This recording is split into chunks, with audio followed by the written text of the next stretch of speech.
అసలు జనాభా అనేది రిజర్వేషన్ ఇచ్చినాడు. ఇప్పుడు ఎస్టీ జనాభా లేదు, ఎస్టీ రిజర్వేషన్ ఎవరు పోటీ చేయాలి? హైకోర్టు అడుగుతున్నది. అసలు ఈ రిజర్వేషన్ల కేటాయింపు అనేది ఆ రొటేషన్ పద్ధతి అని పెట్టి మొత్తం సత్రోలు చేసి పడేసారు, దాన్ని ఆగమాగం చేసేది. మీకు క్లారిటీ లేదు, ఏం లేదు. ఇగో లేని జనాభాకు రిజర్వేషన్ల ఇలాగైతే ఎన్నికల లక్ష్యం నెరవేరుతుందా? రిజర్వేషన్ల సవరణకు ఆదేశాలు ఇస్తే తీవ్ర పరిణామాలు ఉంటాయి. దీనిపై డివిజన్ బెంచ్ నిర్ణయం తీసుకోవాలి. పంచాయతీ ఎన్నికల పిటిషన్లపైన సింగిల్ జడ్జి ఇచ్చిన ఉత్తర్వులు ఇవి. అంటే ఒకవేళ తీవ్ర పరిణామాలు అంటే ఎలక్షన్ కూడా ఆపాల్సి వస్తుందని. ఎలక్షన్ కూడా ఆపాలి. ఇప్పుడు ఒక గ్రామం ఉందండి, ఎట్లా డిసైడ్ చేయాలా? మనం అంటున్నాం చదువుకున్న వాళ్ళు అధికారంలోకి రావాలి, లీడర్లుగా ఉండాలి, కనీసం విద్యార్హత ఉండాలి. ఇప్పుడు ఏమి చదువుకోని వాళ్ళు కనీసం ఆ మండల స్థాయికో లేకపోతే ఇంకో దగ్గరికో వెళ్ళి అడగగలుగుతారా? అడగలేరు కదా. సో దానికి కూడా కొంత విద్యార్హత ఉండాలని మనం మాట్లాడుకుంటున్నాం. ఆ గ్రామంలో జనాభానే ఉండదు, ఒకే కుటుంబం ఉంటుంది, వాళ్ళకి రిజర్వేషన్ ఇస్తారు. మరి అలాంటప్పుడు ఆ ఒక్క కుటుంబము దాంట్లో చదువుకున్న వాళ్ళు ఎవరు ఉండరు. ఒక మహిళ చూపించిన పాపం ఏం లేదు, ఆమె ఏదో కూలి పనికి పోయే మహిళ, ఆమె ఒక్కతే ఉన్నది ఆ ఊర్లో. ఇక ఆమెను సర్పంచం చేయాలి, ఇక ఆ గ్రామం ఏం డెవలప్ అవుతుంది? ఆలోచించి నిర్ణయం తీసుకోవాలి కదా. ఇవన్నీ ఒక కమిటీ లాగా మొత్తం అంతా థరో ఎంక్వైరీ జరిగిన తర్వాత నిర్ణయం తీసుకోవాలి. ఆ జనాభా ఎంత ఉంది, ఎవరికి ఇవ్వాలి, ఎట్లా ఇవ్వాలన్నది నిర్ణయం తీసుకోవాలి.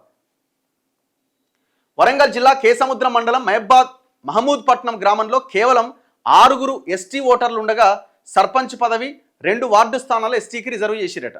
ఎంతమంది ఉన్నారట? మొత్తం గ్రామంలో 6 అంటే 6 ఎస్టీ ఓటర్లు ఉన్నారట. కానీ అక్కడ ఎస్టీ రిజర్వేషన్ వచ్చింది. నల్గొండ జిల్లా చింతపల్లి మండలం తక్కల్లపల్లిలో ఎస్టీ ఓటర్లు 8 మంది ఉన్నారట. సర్పంచ్ స్థానాన్ని ఎస్టీలకు రిజర్వ్ చేసిరట.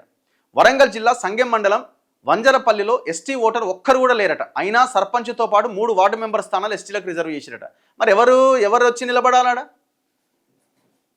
అసలు అలా జనాభానే లేదట, ఒక్కడు కూడా లేడు ఓటరే, అయినా కూడా రిజర్వేషన్ ఇచ్చిరట.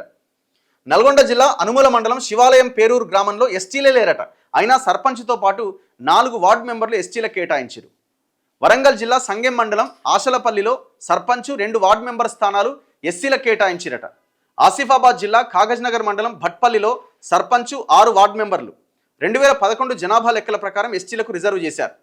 తెలంగాణ ప్రభుత్వం కేటాయించిన రిజర్వేషన్ల వ్యవహారంలో దాఖలైన 6 పిటిషన్లపైన విచారించిన హైకోర్టు ఆశ్చర్యం వ్యక్తం చేయడంతో పాటు ఎలాంటి ఆదేశాలు ఇచ్చినా దాని పరిణామాలు తీవ్రంగా ఉండే అవకాశం ఉన్నందున ఈ వ్యవహారంపైన డివిజన్ బెంచ్ నిర్ణయం తీసుకోవాలంటూ అభిప్రాయపడింది.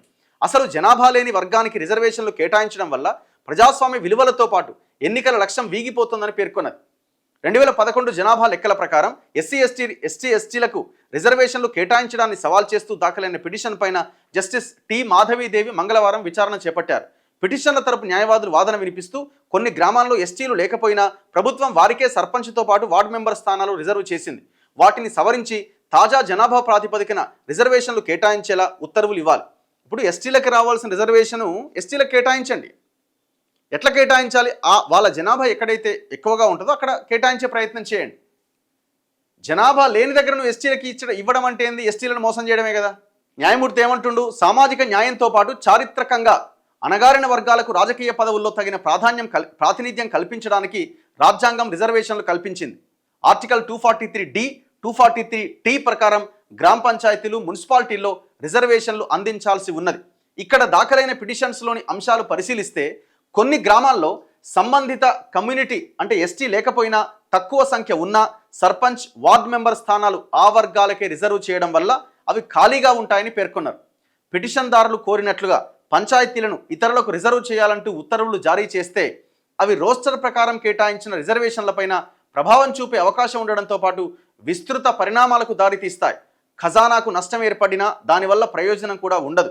అందువల్ల ఈ పంచాయతీల ఎన్నికలపైన డివిజన్ బెంచ్ తగిన నిర్ణయం తీసుకోవాల్సి ఉందని ఈ పిటిషన్లను బుధవారం డివిజన్ బెంచ్ ముందుంచాలంటూ రిజిస్ట్రీకి ఆదేశాలు జారీ చేశారు. ఇప్పుడు ఒకవేళ అక్కడ ఎస్సీకో బీసీకో అవకాశం ఇచ్చారు, లేకపోతే జనరల్కి ఇచ్చారు అనుకుందాం, ఏమవుతుంది? ఆ రిజర్వేషన్ల లెక్కనే మారిపోతుంది కదా. అప్పుడు ఇంకోరు ఏం చేస్తారు? ఇగో ఇది 2018 పంచాయతీరాజ్ చట్టానికి వ్యతిరేకంగా ఉన్నది, వాళ్ళు మొన్న ఇచ్చిన జీవో 46కి వ్యతిరేకంగా రిజర్వేషన్లు కేటాయించబడ్డాయని ఇంకోరు వెళ్ళి పిటిషన్ వేస్తారు. అది చెల్లుబాటు అవుతుంది, ఎలక్షన్ క్యాన్సిల్ అయ్యే అవకాశం ఉంది. సో కాబట్టి ఏం చేయాలనో కోర్టు కూడా అర్థం కాక డివిజన్ బెంచ్కి ఇవ్వండి అని చెప్పింది, అక్కడికి వెళ్ళండి అని చెప్పింది.